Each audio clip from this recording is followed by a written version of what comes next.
Hoje, no Doutor Elisa Explica, nós vamos falar um pouquinho de marcas e direito autoral, as diferenças, como é que funciona o registro dos nomes nas duas esferas, se pode transpor nomes de uma esfera para outra. Vamos entender isso direitinho, porque existe aí muita dúvida, muita confusão com relação a isso e muitos processos judiciais acontecem em função disso aí, né? Então é importante que a gente entenda como é que funciona, como é que se dá esse processo aí de marcas versus direitos autorais. Pessoal, hoje então no Doutor Elisa Explica vamos falar sobre marcas versus direito autoral. Nós já falamos em episódios anteriores sobre o que é marca e sobre o que é direito autoral, mas é sempre bom que a gente relembre isso como ponto de partida para a nossa discussão, tá? Vamos falar rapidamente primeiro do direito autoral. O direito autoral é aquele direito que protege as criações intelectuais na área artística. Então estamos falando de música, pintura, escultura, literatura, desenhos, ilustrações, charges, fotografias, textos literários, cinema, teatro, tudo isso é protegido pelo direito autoral. Já o campo das marcas, embora às vezes fique um pouquinho parecido, porque as marcas muitas vezes têm uma imagem envolvida, né?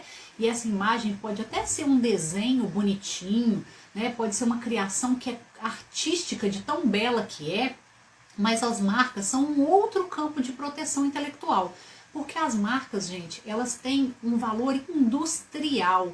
As marcas, elas têm um peso, elas representam um determinado produto ou serviço no mercado. Então a marca, ela pode ser conceituada como o sinal, né? Seja ele composto apenas por letras ou imagens, ou letra e imagens, o sinal que representa um determinado produto ou um determinado serviço no mercado, tá? Então, começa por aí, né? Não é apenas um desenho bonito, marca está longe de ser um desenho, tá? Marca é um sinal representativo, ele tem um simbolismo, a marca tem um simbolismo de representar um determinado produto, um determinado serviço, tá? Essa é a primeira diferença. Segunda diferença, as marcas, elas têm que ser registradas, ao contrário do direito autoral, que não necessariamente precisa ser registrado. As marcas, elas têm um órgão próprio para registro, que é o INPI, o Instituto Nacional da Propriedade Industrial, né? Então nós temos um órgão do governo que monitora as marcas e as patentes. E sabe por quê? Exatamente porque as marcas têm um valor comercial, né? A gente sabe que há marcas tão valiosas aí mundo afora, que elas são mais valiosas do que o próprio patrimônio físico que elas representam, né? Se a gente pensar na Coca-Cola, por exemplo, que é uma marca que tem um enorme patrimônio físico, né? Se a gente for pensar em todas as indústrias, em todo o refrigerante, né, que está ali, nos caminhões, enfim, em todo o patrimônio físico, ainda assim, esse patrimônio físico tem valor infinitamente inferior ao valor da marca, dessa representação simbólica que é a Coca-Cola. Então as marcas, como elas representam muito valor, né, o governo faz um monitoramento dessas marcas, ele faz o registro, ele dá a concessão e permite que a pessoa utilize com exclusividade, até para evitar por exemplo, né, evitar uma concorrência desleal, que uma pessoa utilize a marca de outra e faça o consumidor ficar com dúvida, né? Dúvida sobre quem é aquela marca, quem é o titular, qual produto aquela marca assinala, né? Qual produto aquela marca representa ou qual serviço aquela marca representa. Então a marca, ela tem esse valor, que é um valor industrial, comercial, ao contrário da arte lá no direito autoral, cujo valor é um valor estético, né? É um valor de embelezamento, de manifestação artística, que merece igualmente a proteção, mas que está num campo muito mais cultural do que num campo industrial, comercial, ligado às empresas diretamente, ok? Bom, eu falei que a marca é registrada no INPI. E o direito autoral, gente? O direito autoral não é registrado, não? Sim, ele pode ser registrado. Ao contrário da marca, cuja lei diz que o registro é obrigatório para eu ser dono, No direito autoral, eu não preciso registrar para ser dono. A lei autoral, que é outra, tá? Me diz que eu sou dono desde o momento em que eu crio. Nós falamos isso naquele episódio que tratamos da blockchain. Então, eu sou dono desde o momento em que crio, mas eu posso promover o registro apenas como uma forma de resguardar os meus direitos perante terceiros. Dizer assim, sou dono e tenho uma prova com data de que sou dono porque criei naquela data. Tem uma prova dizendo que desde aquela data eu sou considerado dono, autor daquela obra. Então, lá no direito autoral, o registro, ele é apenas um meio de prova, tá? Um meio interessante, um meio importante, um meio bacana, mas ele não me constitui autor. O registro, ele apenas prova a minha autoria perante terceiros, mas eu já sou autor, porque pressupõe-se que eu seja autor no momento em que eu digo que sou autor, tá? Isso se chama presunção de autoria e só acontece com obras artísticas, né? Então estamos falando, mais uma vez, de música, teatro, pintura, escultura, literatura. Bom, então vamos falar de uma confusão que costuma acontecer. Bom, vamos pensar lá no Maurício de Souza, criador da Turma da Mônica, certo? Vocês acham que a Turma da Mônica, né? Os personagens, a Mônica, a Magali, o Cebolinha, o Cascão, estão protegidos no campo do direito autoral ou no campo das marcas? Reloginho, né? Tic, tic, tic. Campo do direito autoral, certo? Certo, né? São personagens, não são? São desenhos, são criações artísticas, não são? Né? Então são protegidos no campo do direito autoral, ok? Porque inclusive eles compõem literatura, gibis, né? Que são espécies de livro protegidos no campo do direito autoral, certo? Tá bem, mas e o Maurício de Souza, enquanto autor, né, da Turma da Mônica, tem lá os seus direitos, nós já vimos até na questão do domínio público, os direitos são dele enquanto ele viver e quando ele morrer os seus herdeiros ainda exercem esses direitos por 70 anos, né? Aí só depois que a Mônica vai cair no domínio público, essa é a regra do direito autoral, mas se Maurício de Souza quiser, tá, transformar, como já transformou, os personagens da Mônica em bonecos, né? Se ele quiser transformar em jogos, bom, então esses bonecos físicos, né, para crianças brincarem, já são produtos, não é verdade? Eles não são mais só personagens em formato literário, eles são produtos. Então, como produtos, eles vão ser protegidos lá no campo das marcas, ok? Ou seja, é preciso que a Turma da Mônica e cada um dos seus personagens seja registrado como uma marca, tá? Marca pertencente ao Maurício de Souza, e aí é importante que se diga que somente Maurício de Souza pode registrar essas marcas, tá? Porque ele é autor dos personagens, então é importante que Maurício de Souza registre essa marca para ele poder aplicar esses personagens do direito autoral lá no campo industrial, para poder produzir ou permitir que alguma indústria produza brinquedos, jogos, utensílios para crianças, utensílios plásticos de cozinha, de alimentação, de higiene, né? Existe uma linha de fraldas da Turma da Mônica muito famosa. Então, para se aplicar o nome, né, dos personagens e da própria Turma da Mônica nesses produtos, é preciso que esses produtos saiam, né, esses personagens saiam lá do campo do direito autoral e migrem para o campo das marcas, que é um campo chamado de campo da propriedade industrial, que inclui marcas e patentes, tá?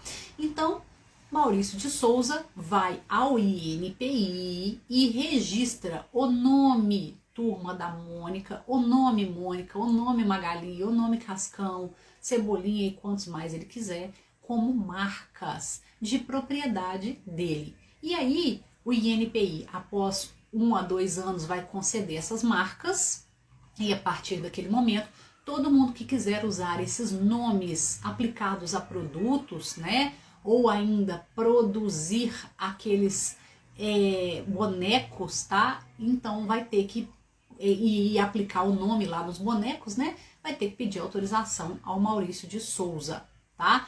E não para por aí. Quando eu falo de bonecos, eu tenho também um design desses bonecos, né? Assim, eu vou produzir um boneco lá com a forma da Turma da Mônica, né? Eu vou produzir a bonequinha lá da Mônica, não é assim? Oh, bom dia, Albert. Ele tá aqui me dando bom dia, que bom. Prazer te rever, te ver por aqui, tá? Então eu vou produzir lá um boneco da Turma da Mônica, certo, pessoal? Esse boneco, ele não carrega só o nome da Turma da Mônica, não. Ele tem a forma do personagem. Então vai haver aí também um design de produto que se chama desenho industrial. Então Maurício de Souza, além de registrar a marca no INPI, pode e deve registrar o desenho industrial dos seus bonecos, né? Dos personagens que ele trouxe lá do direito autoral e transformou em produtos, em design de produtos, em bonecos aqui no campo da propriedade industrial, tá? Olha, tem o Filomeno dizendo aqui que hoje merecia uma live com o Gui, que é aniversário dele. Que bacana, parabéns pro Gui! Êêê, muitos anos de vida, de saúde, muito legal, temos um artista muito querido aniversariando hoje, né? Muito bom saber, viu? Obrigada aí pela lembrança, Filomeno. Vamos falar lá na Talentos Produções, né? Pra gente, quem sabe ele não dá um oizinho aqui pra gente durante o dia aqui no canal da Talentos, né? Seria uma honra, um prazer. Mas então, pessoal, voltando aqui à questão dos bonecos, então os bonecos são também desenho industrial. Então vejam como é possível, necessário inclusive, transportar as obras de um campo de proteção para outro campo de proteção para poder usar.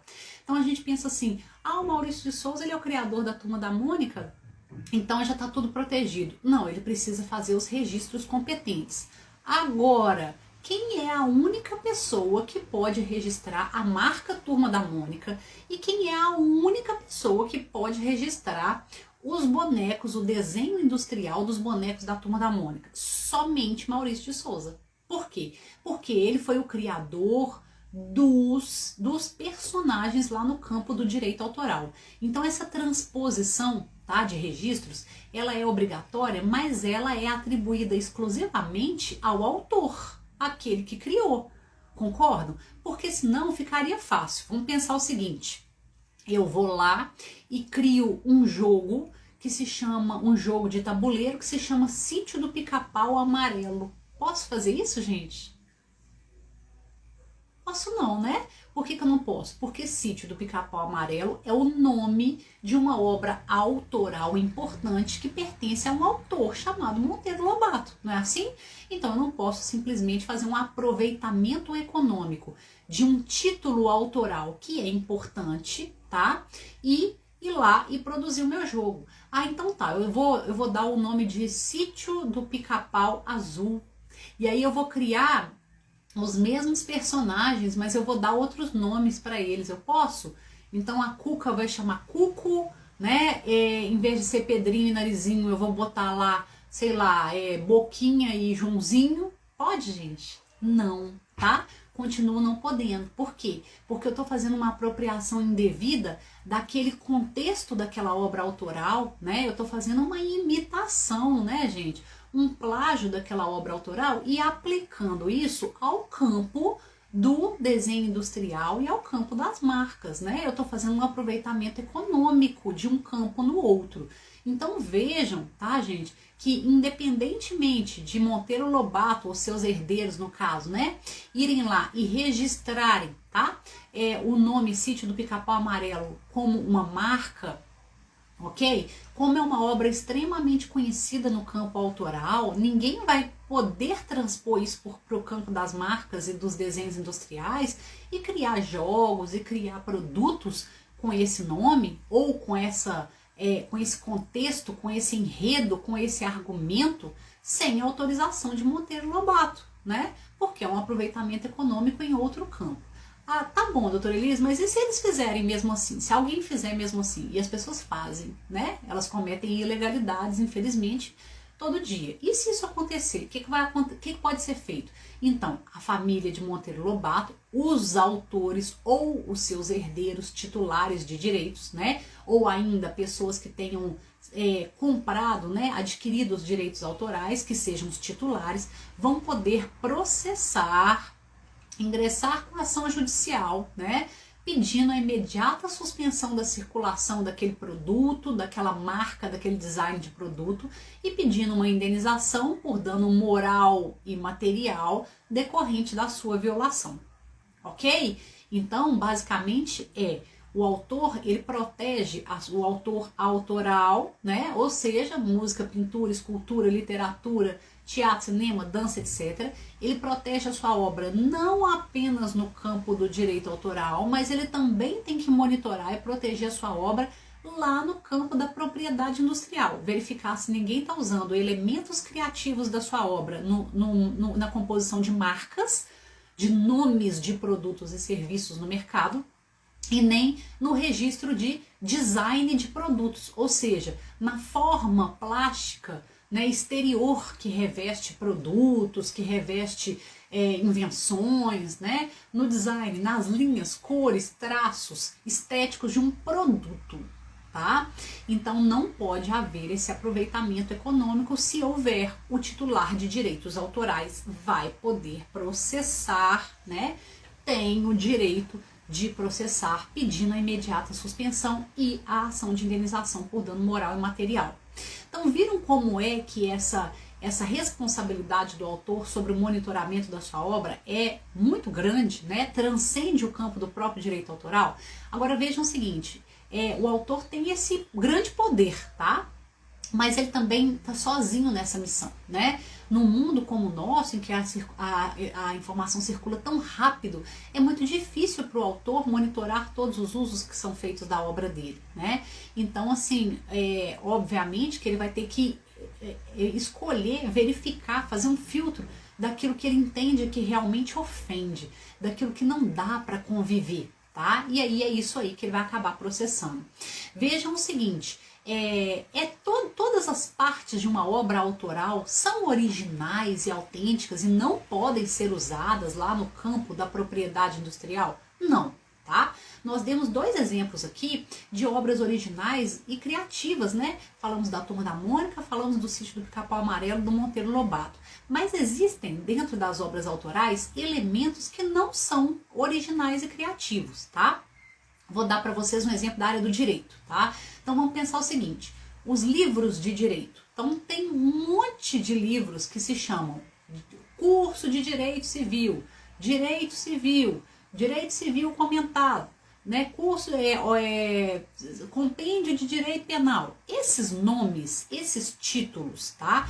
Eles são títulos de obras autorais? São, assim como Sítio do Pica-Pau Amarelo, tá? É um título de um livro que é uma obra autoral. Aquele autor lá do direito foi lá, escreveu sobre aquele assunto, o texto é todo original dele. Mas neste caso, o título dele não é original, tá? Não é um título criativo, não é um título inovador.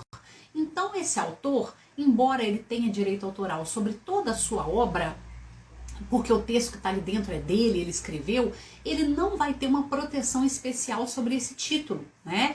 Ele não vai poder impedir que outras pessoas utilizem aquele título, tá? Dentro das suas próprias obras autorais ou mesmo lá no mercado, tá? Das marcas e patentes. Não vai ser possível. Por quê? Porque aquele elemento da obra dele não é criativo. Então é importante que a gente entenda que o título de uma obra autoral é uma parte dela, tá? É apenas uma parte, como qualquer outra, né? Ou seja, se o título é criativo, vai ser protegido como todo o conteúdo da obra é protegido. Ok? Se o título não é criativo, ele é apenas mais uma parte da obra. E aquela parte, como não é especial, não vai ter uma proteção especial da lei, tá? Então, se eu quero defender a minha obra autoral, incluindo o título dela, tá? E o enredo dela, esse título deve ser original, diferente, único, e esse enredo também tem que ser um enredo bastante exclusivo, né? Com personagens, com nomes próprios, né? Enfim, com um conteúdo que seja diferente, né? Original, artístico, criativo. aí sim eu vou poder realmente, tá, impedir que outras pessoas utilizem aquilo ali. Né? Então vamos supor o seguinte, eu crio um livro de receitas, né? E aí nesse livro de receitas eu coloco lá receitas que são absolutamente comuns, ok? A receita de como fazer arroz, como fazer um arroz temperado, né? Ah, e eu que criei aquele livro, eu que redigi aquela receita, sim, mas são informações comuns, né? A forma de se redigir é uma forma pouco criativa, porque não tem muito jeito, você tem que colocar os ingredientes e o modo de fazer. Então, eu tenho o direito autoral sobre aquela obra? Até tenho, né? Sobre aquilo que eu criei. Mas eu vou poder impedir que outras pessoas utilizem, né, essa receita, que apliquem essa receita, que façam lá o meu arroz temperado e vendam e ganhem dinheiro com ele? Não, né? Eu não vou poder impedir o aproveitamento econômico do conteúdo da minha obra. O que eu vou poder impedir é a utilização dos seus elementos criativos distintivos, tá? Ou seja, elementos criativos e distintivos transpostos para uma eventual marca ou design de produto, tá? Nossa, complicado, né? Isso dá um nó na cabeça? Isso é complicado mesmo, tá, gente? Essa transposição de campos, ela, de marcas, patentes para direito autoral e vice-versa, ela acontece o tempo todo no mercado e a gente monitora isso, sabe? Então, isso é uma atribuição, né, mesmo para um advogado especialista nessa área. Mas é importante que nós todos, cidadãos, tenhamos essa noção do que a gente não pode fazer, para a gente poder não entrar nessas roubadas aí, né? Muitas vezes até sem querer, meio que de boa fé, né? Achando que aquilo é possível, que a proteção é restrita a cada campo e não é restrita a cada campo, né? Então eu tenho que ter esse bom senso. Se eu percebo que aquele elemento é criativo, tá? É diferente, é único, é a cara daquele autor, eu não posso usar, nem em outra obra autoral e nem no campo das marcas, né, para registrar uma marca para mim e nem para registrar um design de produto ou utilizar no design do meu produto. Ok? A mensagem é mais ou menos essa. E o contrário também é verdadeiro, tá? Suponhamos que eu crio uma marca, que é uma marca muito forte. Então, nós demos o exemplo da marca da Coca-Cola, né? Então, vamos voltar lá na marca da Coca-Cola mesmo, tá? Ou vamos pensar numa marca mais abstrata, quer ver? Vamos pensar na Apple, ok? Então, a Apple, uma marca muito famosa, tem lá um símbolo muito conhecido, que é uma maçã. Não é assim? Uma maçã mordida, né? E aí, suponhamos que eu faço lá no direito autoral, então vamos pensar o seguinte, eu desenvolvo lá uma história, né? E na minha história tem lá vamos colocar, por exemplo, tem lá um personagem que tem um computador e tem uma empresa de computação e essa empresa de computação ela é representada por uma maçã mordida, tá? O nome não é Apple, tá? O nome é outro, o nome é maçã, ok? Em português, o nome é maçã e tem lá a maçã mordida, parecida com a da Apple. Não precisa nem ser igual, tá? Eu tô fazendo, gente, uma alusão, uma associação direta dessa marca num contexto de uma obra autoral, né? Eu tô fazendo um uso dessa marca, uma imitação de marca transposta para o campo autoral. Da mesma forma de quando eu tô lá e realmente, por exemplo, né, naquele livro, na ilustração daquele livro no audiovisual, eu mostro uma imagem que aparece um computador da Apple com a marca da maçãzinha mordida lá aparecendo. O que eu estou fazendo? Eu estou utilizando uma marca dentro do contexto de uma obra autoral, tá? Não posso fazer isso sem autorização, porque caracteriza uma infração aos direitos do titular da marca. Ele pode não querer que aquela marca apareça naquele contexto. Ele pode não querer que a marca dele esteja associada àquele produto, àquela obra autoral, né? Ele pode entender que isso traz uma mancha, uma imagem negativa à sua marca. E mais, ele pode querer cobrar por isso, né? Ele não é obrigado a ceder o uso da marca dele ou de um elemento que imite a marca dele dentro de uma obra autoral sem dar autorização e sem cobrar por isso. Estão entendendo? Então, a transposição de campo no sentido contrário, ela também não é possível, tá? É uma via de mão dupla. E aí, um último assunto que eu queria abordar, e rapidamente, é a questão do papel do designer e do publicitário nesse contexto. O designer e ou publicitário é o profissional que vai criar a marca. Não é assim? E eu já disse que a marca, muitas vezes, ela tem um desenho estético bonito, artístico dentro dela também, né? Muitas vezes esse é um diferencial da marca. Não obrigatoriamente, porque eu tenho marcas que são apenas nomes, sem apelo estético. Eu tenho marcas que são apenas nomes com uma tipografia própria, né? Um tipo de letra próprio e cores próprias. Mas eu tenho marcas que têm também a imagem, né? A gente chama de elemento figurativo associado, né? Tem um desenho ali. Bom, e aí? O designer ou publicitário que cria isso, ele tem o direito de utilizar esse desenho de marca apenas no seu portfólio. Porque, querendo ou não, ele tem um direito autoral sobre aquela parte artística da marca que ele desenvolveu.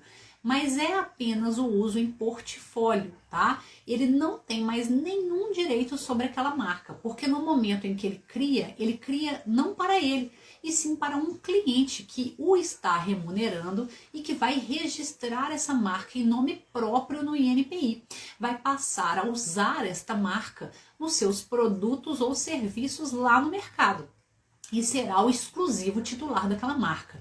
Então a marca, ela é do campo da propriedade industrial registrada no INPI, mas quando ela é artística, ela pode gerar para o designer um direito muito restrito de uso, chamado direito moral de autor, que é só o direito de ser considerado autor daquela parte artística da marca, para que ele possa guardar no seu portfólio e mostrar essa produção para outras pessoas. Tomando muito cuidado com esse conceito de portfólio, porque antigamente portfólio era uma pasta que você carregava e mostrava para um número restrito de pessoas. Hoje eu tenho os portfólios digitais, né? E aí esse portfólio digital a gente tem que entender portfólio que está na internet, mas com acesso restrito a determinadas pessoas. Então eu coloco lá no meu site, né? No meu site, que é o meu portfólio, e aí normalmente vai acessar o meu site aquelas pessoas a quem eu indico o meu site, tá? Com relação às redes sociais, tem que tomar cuidado, tá? Nas redes sociais eu recomendo que mesmo os designers e publicitários coloquem no contrato de prestação de serviços deles uma cláusula que diz se pode ou não pode exibir nas redes sociais próprias do designer aquela marca que foi criada para o cliente, porque o cliente vai ter ali uma visibilidade grande da marca dele associada a outra pessoa, né? Então tem que ver se ele deixa, se ele permite. Se ele permitir, tudo bem. Se não permitir, usa apenas no portfólio mais restrito, que é no site, de preferência mediante uma senha ou, enfim, num espaço reservado nesse site, né, apenas para clientes desse designer ou publicitário, ok? É mais uma forma de proteger aí a criação autoral dentro do campo das marcas.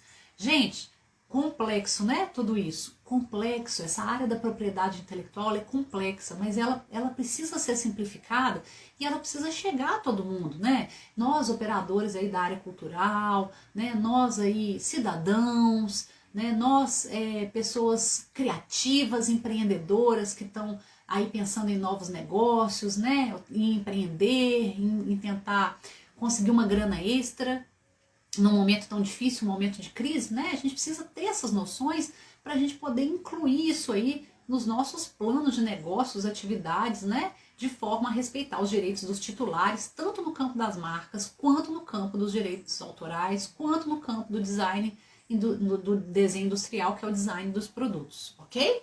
Então, é isso, né? Mais um assunto aí desvendado durante esse Doutor Elisa Explica, que eu espero que tenha sido possível, sim, dar aí uma visão geral, né, sobre esse tema aí das marcas versus direitos autorais. A gente deve continuar esse assunto aqui nos comentários, né, aqui no canal da Talentos Produções. A gente deve continuar isso também lá no meu próprio perfil, né? Lá no @elis.adv.br. Convido todo mundo a conhecer o meu perfil também, tá? E no YouTube, tá? Então agora, né, a gente está publicando o Doutor Elisa Explica lá no meu canal do YouTube, tá? É só procurar lá no YouTube por Elisa ADV e lá tem muito conteúdo bacana, tá? Lá tem outras playlists, tem o Power Jus, que é um projeto bem legal de empoderamento jurídico que eu desenvolvo também, com vários videozinhos lá. Estamos começando uma playlist nova, uma nova série de vídeos que é com notícias jurídicas da semana, né, que estamos desenvolvendo aí às sextas-feiras, né? Que é o De Olho nos Fatos. Então é isso, pessoal. Vamos multiplicando a informação jurídica de qualidade da maneira mais simples possível, tá? Fico à disposição de vocês para dúvidas, né, para sugestões, ok? Olha, doutora Elise, aborda tal assunto, ou não ficou muito claro para mim, ou ainda está muito técnico. Vamos conversar, tá? Porque a ideia é simplificar esse conhecimento, tá? É trazer isso de forma simples para todo mundo, porque esse é o verdadeiro papel do direito. É informar, formar o cidadão e ser exercido na prática por todo mundo, né? Não apenas por uma meia dúzia de gente que detém, guarda esse conhecimento e não compartilha, tá bom? Então vamos compartilhar o direito, vamos usá-lo, vamos nos empoderar. A cada quinta-feira um tema novo. Semana que vem a gente tem outro, tá? Vai ser o último Doutora Elise Explica de 2020, né? Ou da semana que vem. E depois, em 2021, após as festas aí de fim de ano, a gente vai voltar com a doutora Elisa Explica, com novos temas, né, enfim, com novos questionamentos, com dúvidas que vão surgindo, que eu vou percebendo aqui na minha prática de advocacia e que eu vou trazendo para vocês aí de maneira simplificada. Tá bom, pessoal? Um prazer enorme! Até semana que vem, vamos tratar de direito ao esquecimento semana que vem. Um tema bem diferente aí, cheio de curiosidades e vai ser um prazer, tá bom? Danilo, até mais. Humberto, até mais. Tchauzinho, pessoal. Até semana que vem. Ótima quinta-feira para todo mundo. Uma ótima tarde, um bom final de semana. Até semana que vem, tá bom? Abraço aí para todo mundo, pessoal. Até mais.